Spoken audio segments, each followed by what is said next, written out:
Hello, everybody. Welcome again to Jerry Richardson Indoor Stadium and another edition of Inside Wofford Basketball with Wofford women's coach Jimmy Garrity. A very happy New Year to you. How you doing? I'm doing fantastic. Had a great Christmas break, good New Year here, and started out the new year with a win. So we're doing well. Inside Wofford Basketball, always brought to you by Yokohama. Well, let's talk about the action, or right now the lack of action. Jimmy, you've had a 14-day break, an 11-day break, and now you're in the middle of a 10-day break. Yeah. That's just the way the calendar falls sometimes. Yes, it seems like every 4 years it falls like this, and conference season starts a little bit later.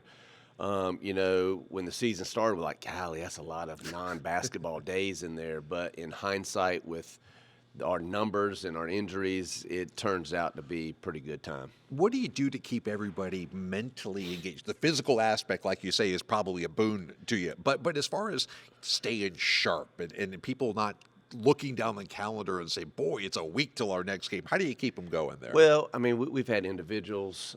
We have some practices. We've had individuals the last 3 days, and they had some time off as well, too, to get treatment. We have our first full practice today, and we've been keeping it light and keeping it fun. The last 2 days we played football in here, so that's been good. We got a few players that run pretty good routes and throw a tight spiral. So got some eligibility. It was a lot of fun. It was a lot of fun. Well, coming up later on the show, we will talk about one of the biggest wins in Wofford's women's history up at Virginia. We'll also talk about Rachel Rose, who by the time this airs will probably have tacked on a couple another weekly awards, but what a year she's having, and look forward to the beginning of Southern Conference play in just about a week. So it's all ahead here on Inside Wofford Basketball.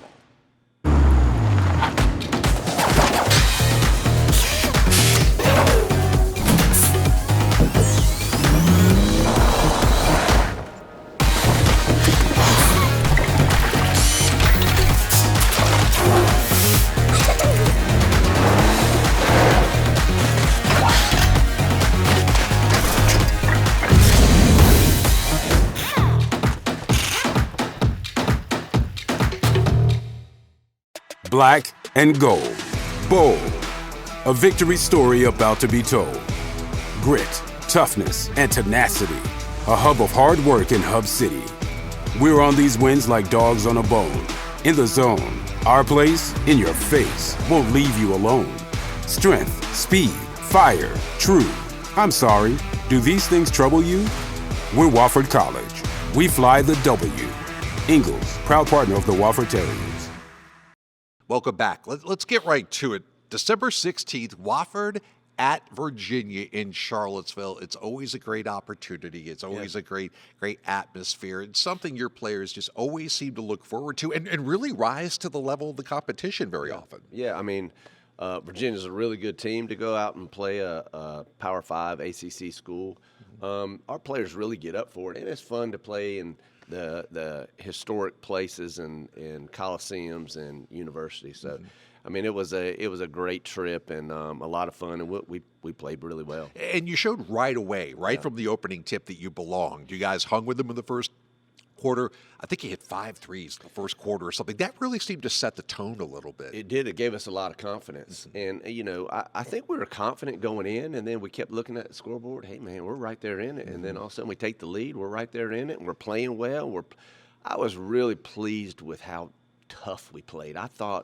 To be honest, I thought we were the tougher team, and that really helped us out. I thought loose balls, 50-50 balls, deflections, all the little stats that coaches love to track, those are effort stats. Those are hustle stats. And watching that game progress, I thought you guys were winning that battle. Oh, no doubt. So we rebounded fairly well.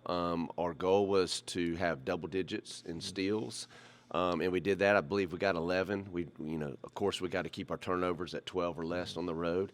And then at the end of the day, you got to make plays. And we have to have the others step up to make plays. And I thought, India Clark was fantastic. Her scoring that she had really gave us a boost. And then again, Maddie hit some big time corner threes, and Rachel's just as consistent as ever. And one of the biggest plays was made by Jeray Smith. Jeray Smith had a box out, unbelievable box out.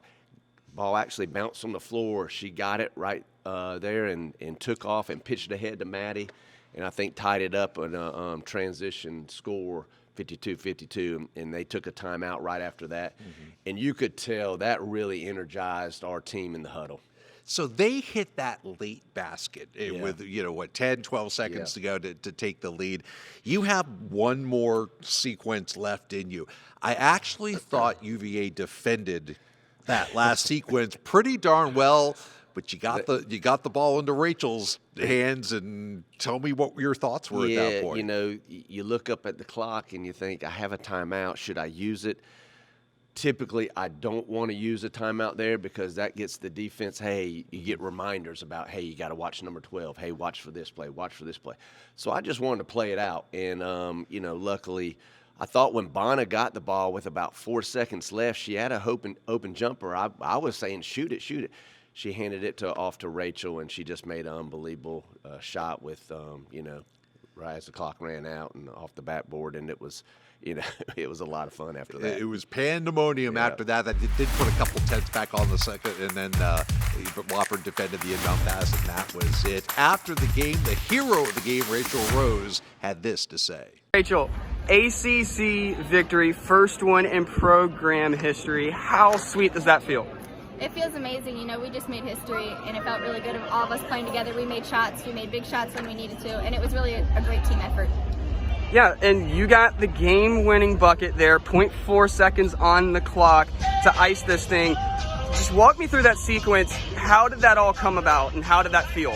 Honestly, it was pretty chaotic. We weren't really running anything. We were just trying to get a shot off, and when I got an open look, my teammates trusted me to make the shot, and luckily it went down, and it's a really good night now.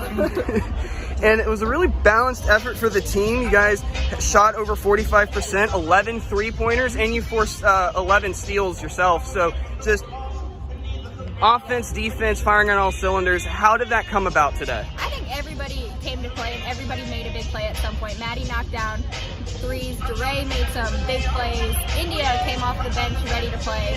We got rebounds. We knew that was what we had to do, rebound the ball to beat this team, and I thought we did a really good job collectively. How about that? 71-70, the first ever win over an ACC team for Wofford. And in the last few years where you've set a lot of milestones with this program, this was a big one. Yeah, and, we've been close before. We've been knocking at the door.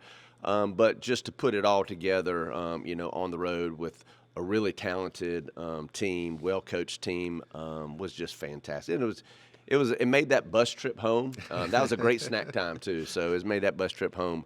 That 6-hour bus ride seemed like it was about an hour and a half. All right. And then, no rest for the weary. 3 days later, great scheduling, by the way. Yeah. You go right back into the fire. And again, a great opportunity. Knoxville, Tennessee, Pat Summit Court, Thompson Bowling Arena, everything that goes with playing the Lady Vols.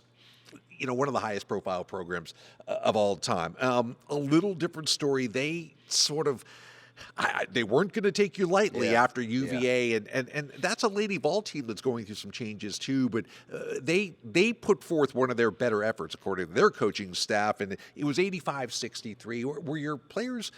Is it hard to get up for a game like that after a game like UVA, or was that not part of the equation? No, that wasn't even part of the equation. They were ready to play, and I thought we played really well, and we showed a lot of toughness.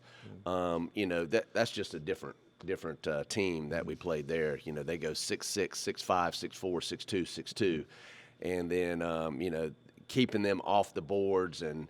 But we did a lot of good things. We had our double digits in steals, too. We took care of the ball really well and shot it okay. So I was really, really pleased with our toughness and our fight and our effort. Again, I think we came out of that feeling like we belonged. Yeah, you had some contributions from other players. Rachel got her 20 like she's always doing. But sometimes the challenge is, like you said, finding that second option, finding that third option. Is that interchangeable on this team? Are there different contributors every night? No, it's interchangeable, and hopefully we have multiple people step up in that regards. But I've been really pleased with our effort and where we're at right now, especially heading into the SoCon season. Gotcha. Chuliave with 14 points and kind of what we're talking about. That was a really good effort too. And then you close out that 3-game stretch at Georgia. I turned on the game and they said that at one point Wofford was on pace for a school record for threes, and I watched it. You're raining threes in. But it was funny because Georgia had just a little bit more every period. Every quarter was close. Yeah. But Georgia had a little bit more, and especially when you look at an SEC team just like Tennessee, inside, physicality, height, length. Those are all the hard things to overcome. Again, and we knew going in we had to make threes. And traditionally they're a zone team. They play 3-2. They're very long. They're very athletic. They're very physical. And I thought if we could get them out of that zone, we'd be good. And you're right, we started out on fire, and then we got them out of the zone. But their man-to-man is really, really good, really, really good too. So I think we maybe tied the record for threes. We had 15. So again, I was just pleased with our fight and our effort and our togetherness. And so that as long as we play like that, I think we're going to be just fine. And then after that, of course, you come back home finally. You bounce back with a win over Division III Emory and Henry and kind of get on track as you head into this break. So now sitting right now at 8-6 overall, what's your gut feeling about this team? I feel really good, and especially our last 4 games, the way we played. For us, we're trying to keep the main thing, and not get overextended with things that don't matter and don't mean so much. So playing really hard and playing together and having fun, and that's the main thing for us. And if we can just continue that throughout the SoCon play, we're going to be just fine. Well, when we come back, we will preview the beginning of Southern Conference play, and that's right, they get right back on the bus and go right back on the road. Talk about that and a little bit more about the special season that Rachel Rose is having. It's all coming up next. It doesn't matter if you're active on the road or in the gym. Your body is your strongest tool. Spartanburg Regional Sports Medicine Institute is here to push you to the next level. With partnerships across Spartanburg County schools, we're here when it happens. We diagnose, treat, and heal at the Sports Medicine Institute to get you back and active, in the gym, in the game, and to the next level. We never quit because you never quit. You can always count on the crisp, refreshing taste of Bud Light, just like you can always count on Always Game Gary. No bar is too far. No wing sauce is too hot. Not for Gary. Gary is the man. He's nothing like Keith. Keith never wants to do anything. Why are we even talking about Keith?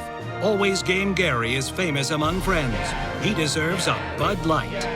Enjoy responsibly. Bud Light Beer, AB St. Louis, Missouri.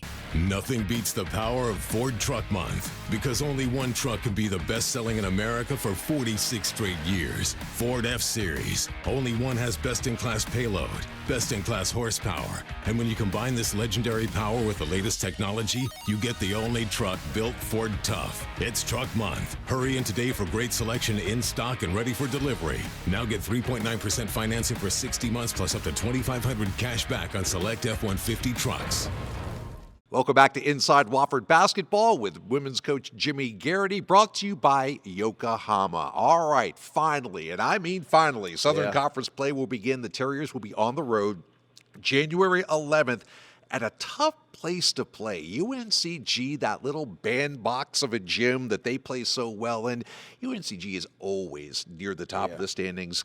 Hard to tell who's who based on non-conference schedules, but what sort of fight do you anticipate coming up in that first matchup? I'm telling you, UNCG is really, really good, and they're really good at home, too. And so they're athletic, they're big, and they're strong, but they're scoring the ball at a pretty high clip.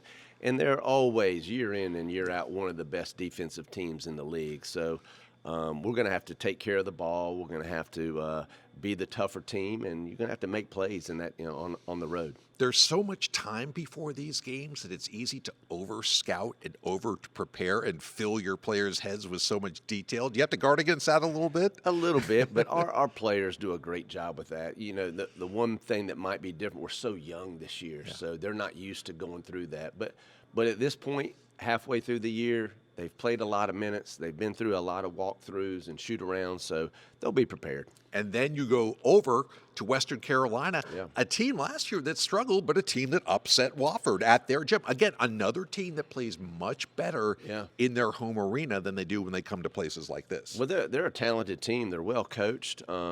It's always been a tough place for us to play in Cullowhee. So, again, our mindset has to be right. We got to keep the main thing, and go up there and try to, take care of the ball, rebound the ball, and hopefully we make enough plays to win. Well, before we do our next show, we'll actually have some home games to talk about, Yeah. so that'll be good coming back after the first two on the road. In closing, Jimmy, I do want to ask you a bit about Rachel Rose and all the deserved attention she's getting. 3 straight SoCon Player of the Week awards, the Student Athlete Award for the conference for the entire month. She's a special player, but what's she like as a person? The things that we don't get to see sometimes when you just watch the games. How is Rachel handling all the attention as well? Well, you to be honest, you can't tell. You can't tell any different than if she wasn't getting attention. She doesn't personally like that attention. She wants the attention to go to the team.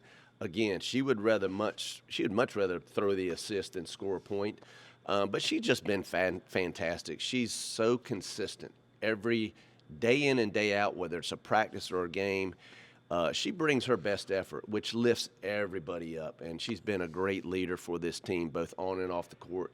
You mentioned the Student Athlete of the Week. I mean, her GPA is off the charts.